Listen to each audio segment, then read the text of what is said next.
Hello everyone. This is a lesson on GCSE Higher Mathematics. This is paper 3 and we do the rest of the questions of the paper 3 2020. This is the exercise 12 on the paper and we need to add these two fractions using algebra and change them into a single fraction. To do this, we need to change the denominator into the lowest common multiple, which is the x plus 2 times the x minus 4. And to change the first fraction into this denominator, we need to times both by x minus 4. And to change the second fraction into this denominator, we need to times the second fraction by x plus 2. And then we change them into one fraction with denominator x plus 2 times x minus 4, and then the numerator, after I multiply out the brackets, I add like terms and I have 3x squared over x plus 2 times x minus 4, which is the final answer. The next part of this exercise is to multiply 3 brackets. To multiply 3 brackets, you need to use all available combinations and multiply the first two, simplifying the quadratic that you have after multiplying the first two. And then once you multiply the first two brackets, you have a quadratic function. And then you times with the third bracket as well, and simplifying the quadratic again. And then we do this with this. And then we simplify the quadratic and we have a quadratic function as well. The next exercise here is transformations. The triangle P you see on the screen is rotated first 118 degrees about the origin. So if I rotate the triangle P 118 degrees about the origin, the new position of the triangle is on the third quadrant. Okay, this is the first quadrant, the second quadrant, the third quadrant.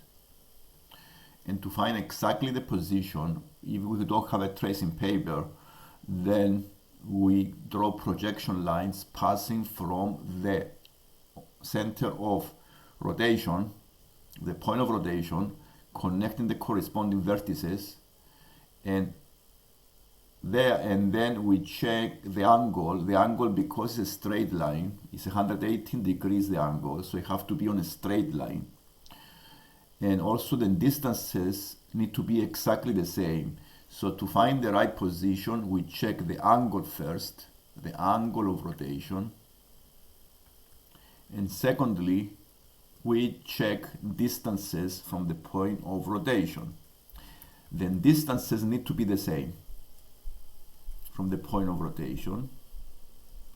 And the angle need to be 118 degrees, which means a straight line. And the right position is the triangle I have on the screen, Q.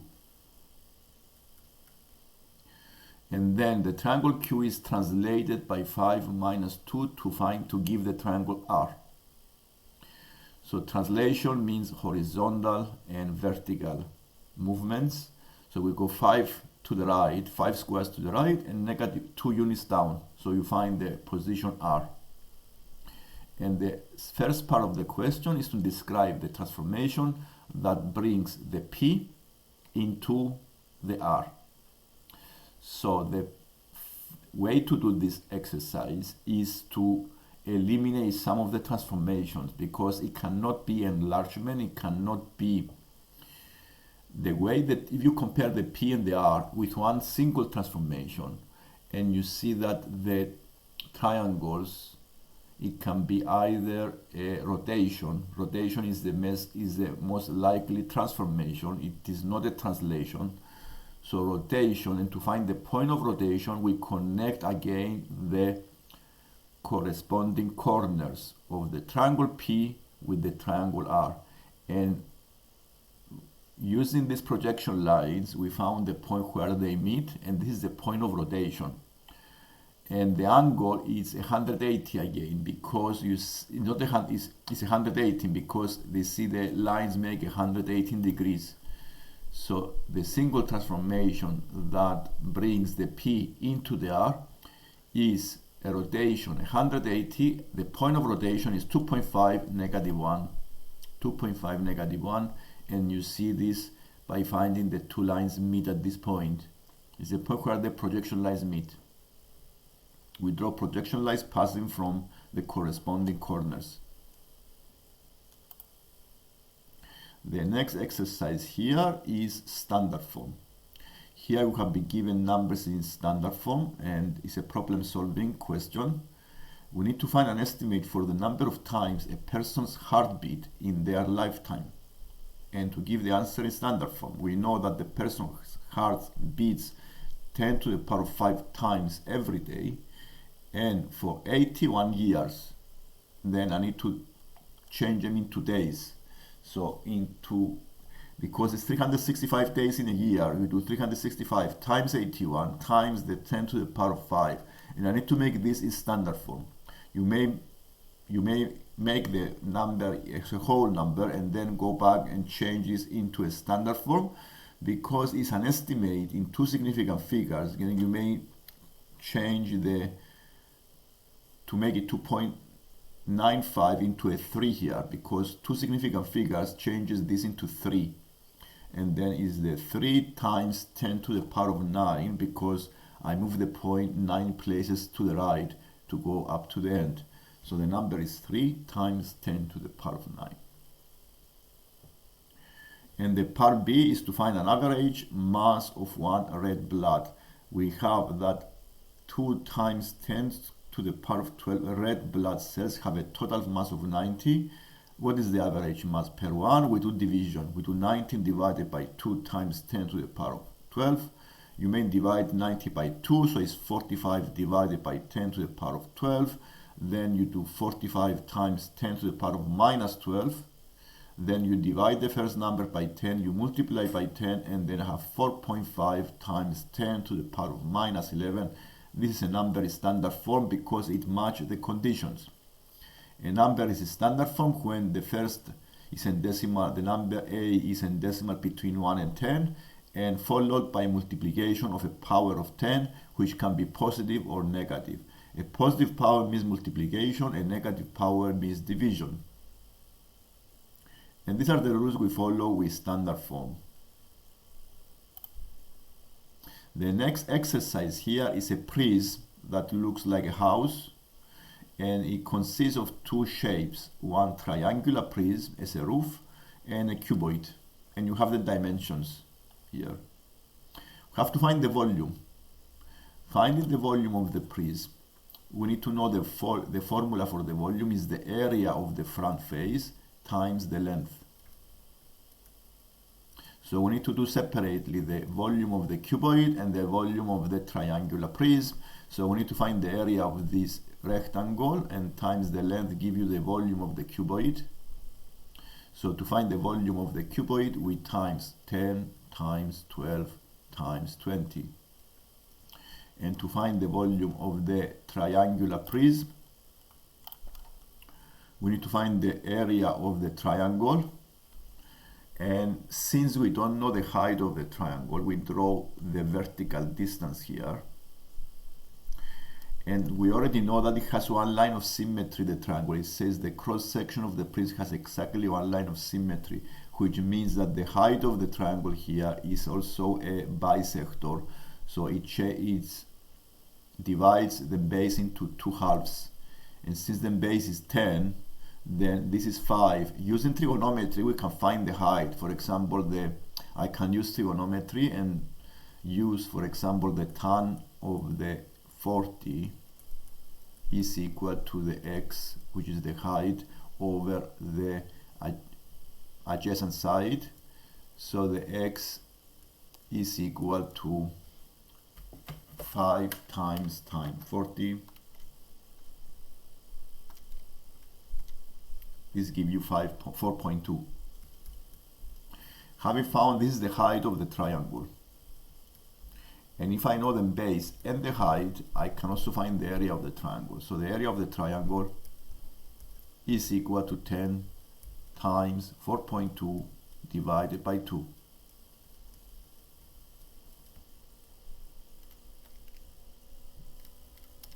So this is the area, 220.9, make it 21 approximately, and then to find the volume of the triangular prism, we times the area by the length, which is 20. So 20 times, this gives you 420 approximately, to 3 significant figures. And then we add the two volumes, the volume of the cuboid plus the volume of the triangular prism, and the total volume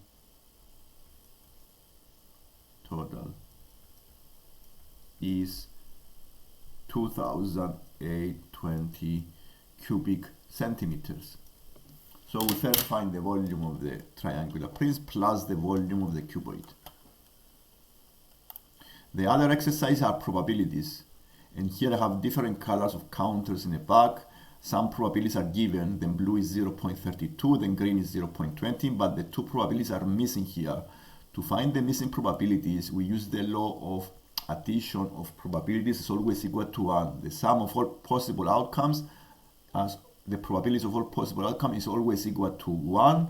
So the total of the probabilities of red and yellow are 1 minus 0.32 minus 0.2 is 0.48.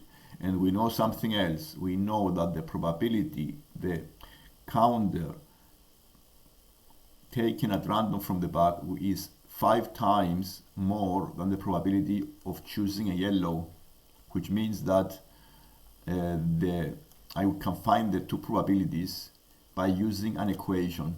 Okay, so it is 0.48 is the total, so we do x plus 5x is equal to 0.48, and we can find the probability x for the yellow. So 0.48 divided by 6 give us 0.08.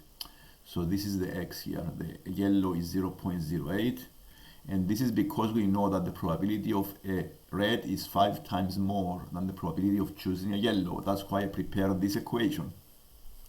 Once I found the probabilities, then it's very easy to find the answer, because it tells you work out the number of yellow counters. So if I know the total of 300, this is given in the exercise, and I know the probability, I can times the two and find the number of yellow. Okay, so to 300 times 0.08, then we have the answer,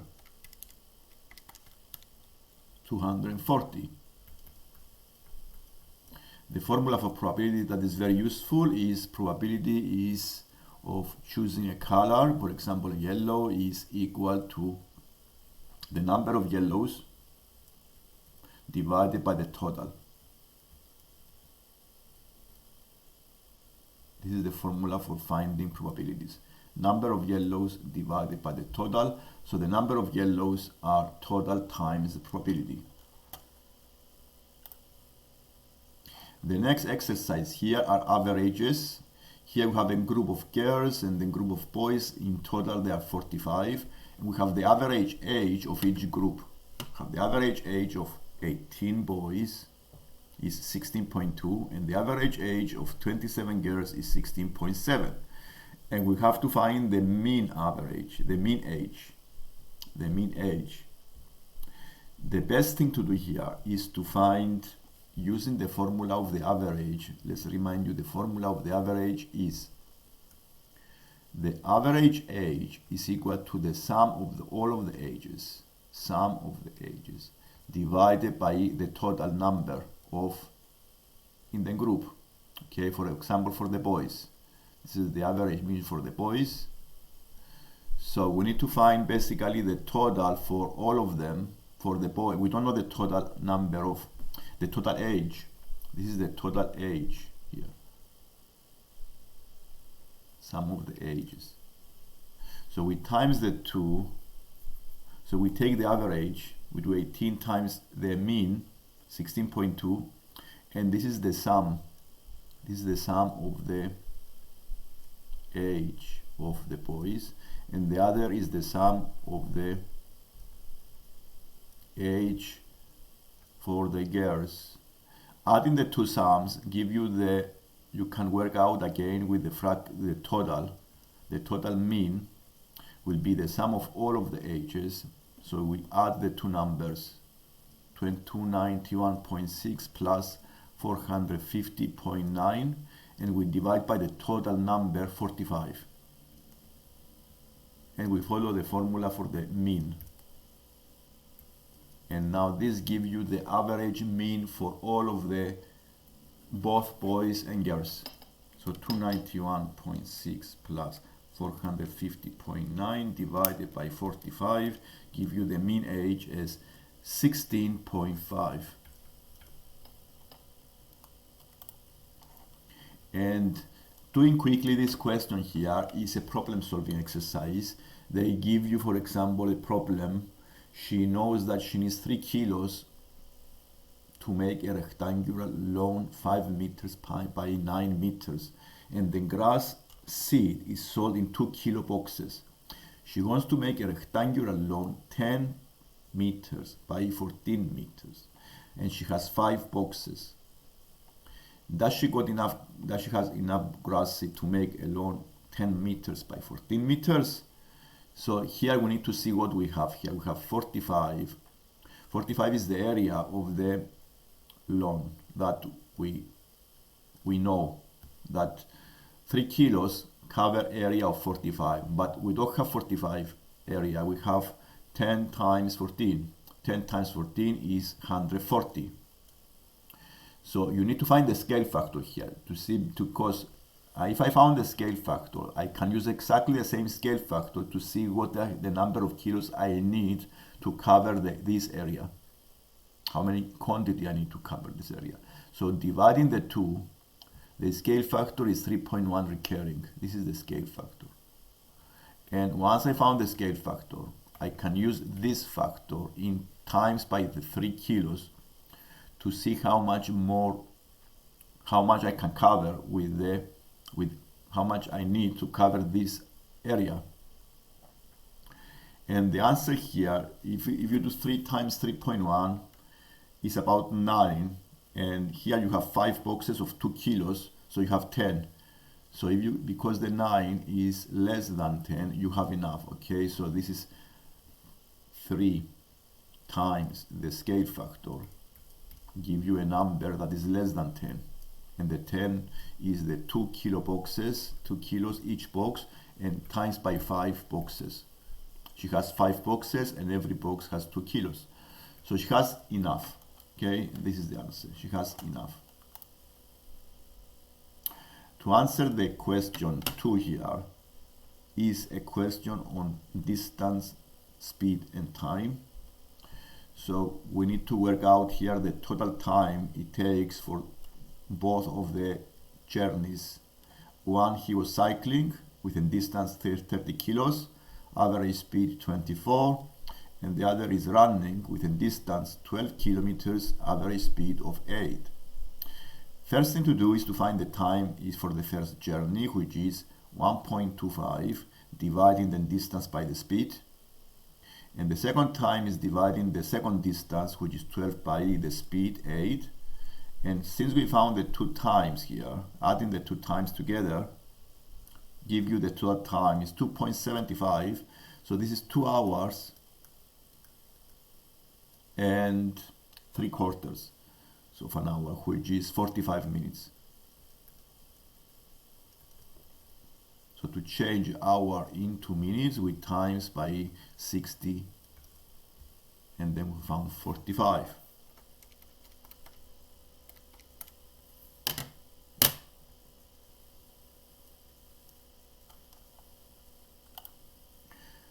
And this is the paper 3. This is the whole paper 3. We did the second half of the paper 3. In the previous lesson we did the first part. I also have a video on the previous one if you check my channel. And if you like the lesson, subscribe so you can see lessons like this.